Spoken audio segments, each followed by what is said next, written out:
इस्तीफे सिर्फ इसलिए होते हैं नसीहत देने के लिए कि पंगा मत लेना आगे से। सिर्फ इसलिए अगली बार कोई गोली चलवाएगा या पैलेट गन्स चलवाएगा 4 बार सोचेगा, नहीं यार पंगा हो जाएगा। बाकी धर्मेंद्र प्रधान से ज़्यादा जोशी जो आए हैं कुछ कर देंगे, सवाल नहीं होता। क्या इस आंदोलन का आउटकम सिर्फ इतना था कि धर्मेंद्र प्रधान का इस्तीफा हो जाए, बात खत्म? ये तो इस आंदोलन का आउटकम हो ही नहीं सकता। धर्मेंद्र प्रधान का इस्तीफा केवल एक सिंबॉलिक चीज़ है, और सिंबॉलिक चीज़ें महत्वपूर्ण होती हैं क्योंकि वो अकाउंटेबिलिटी फिक्स करता है ना। जैसे दिल्ली में बच्चों पे गोली चली है, अगर किसी का इस्तीफा होता है तो उसके बाद अगली बार कोई गोली चलवाएगा या पैलेट गन्स चलवाएगा 4 बार सोचेगा, नहीं यार पंगा हो जाएगा। इसलिए होते हैं इस्तीफे, सिर्फ इसलिए होते हैं नसीहत देने के लिए कि पंगा मत लेना आगे से। सिर्फ इसलिए। बाकी धर्मेंद्र प्रधान से ज़्यादा जोशी जो आए हैं कुछ कर देंगे, सवाल नहीं होता। आंदोलन क्या प्लान हो सकता था इससे बेहतर? अरे इससे बेहतर क्या, बिल्कुल ही वेल प्लान नहीं था। प्लान तो था ही नहीं। देखिए क्या हो रहा है इस वक्त देश में। ये तो आंदोलन बिल्कुल स्वतः स्फूर्त विस्फोट है, कुछ भी नहीं है। नहीं तो आप बताइए, कोई चुटकुले पे कोई आंदोलन खड़ा होता है? बताइए। ये चुटकुला था। हाँ, मीम पार्टी कहा गया। बिल्कुल। पर आप इसको दूसरे एंगल से देखिए, कितनी पीड़ा रही होगी कि लोग एक चुटकुले के पीछे चल दिए। कहीं ना कहीं तो रहा होगा ना यार, कोई तो बोले, कुछ तो हो, तभी ऐसी चीज़ें होती हैं। हो जो रहा है रोहित जी, ये कि इस देश में बर्तन रखा हुआ है आपने अंगीठी के ऊपर, बर्तन अब पानी उबलना शुरू हो गया है, लेकिन ढक्कन आपने पहले से ज़्यादा टाइट कर दिया है। इधर पानी उबल रहा है, उधर ढक्कन टाइट हो गया है। क्या होगा? कहीं ना कहीं से सुराख होगा, कहीं ना कहीं से भाप निकलेगी, और वो वहाँ होगा जहाँ आपने सोचा नहीं है। अचानक फटेगा, कोई पॉइंट वीक होगा, वहाँ अचानक छेद होगा, सुर करके हवा निकलेगी। एग्जैक्टली यही हुआ है और कुछ नहीं हुआ है। तो ये कोई ना, आपने मेरा नाम भी ले दिया। मैं आपको बताता हूँ, मेरे को देख के एक व्यक्ति इस आंदोलन में नहीं आया होगा, मैं ऐसा कोई क्लेम करूँ। सोनम वांगचुक को देख के 4 लोग आ गए होंगे, उन्होंने त्याग भी किया, उन्होंने फास्ट किया।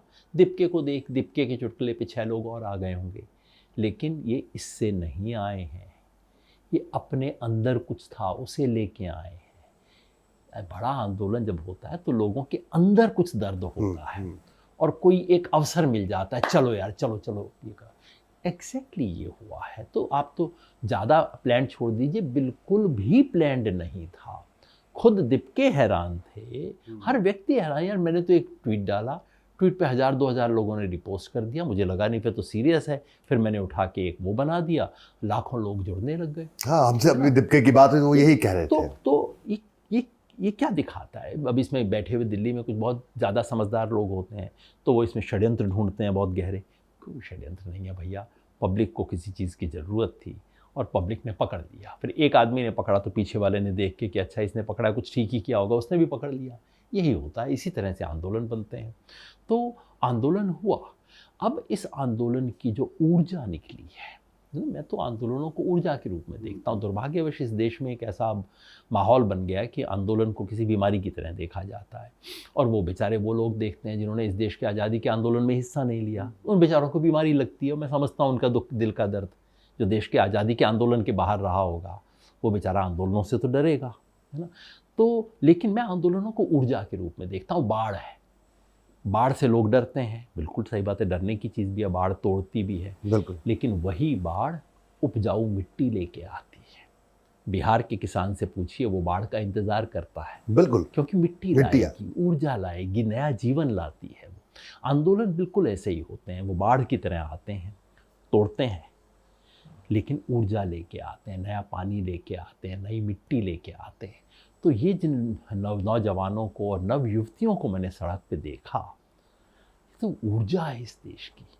इतनी बड़ी ऊर्जा एक धर्मेंद्र प्रधान के इस्तीफे में खर्च हो जाए, ये तो बहुत ही दुर्भाग्य की बात होगी। क्योंकि जैसे मैंने कहा, ये इस्तीफा और ये सब तो सांकेतिक चीज़ होती है ना। असली है उसकी समस्या की जड़, और जड़ केवल एग्जामिनेशन नहीं है, जो मैं बार बार कह रहा हूँ, एम्प्लॉयमेंट और एजुकेशन, ये 2 चीज़ें हैं इसकी जड़। तो मेरा को विश्वास है, और हमेशा आंदोलनों से होता है, तात्कालिक चीज़ होती है, तात्कालिक उसके ऊपर फुंसी के ऊपर नश्तर लग जाता है, उसके ऊपर एक कोई सेलो टेप लगा दिया जाता है, कुछ बैंडेड लग गया, ख़त्म हो गया मामला। लेकिन तब काम शुरू होता है।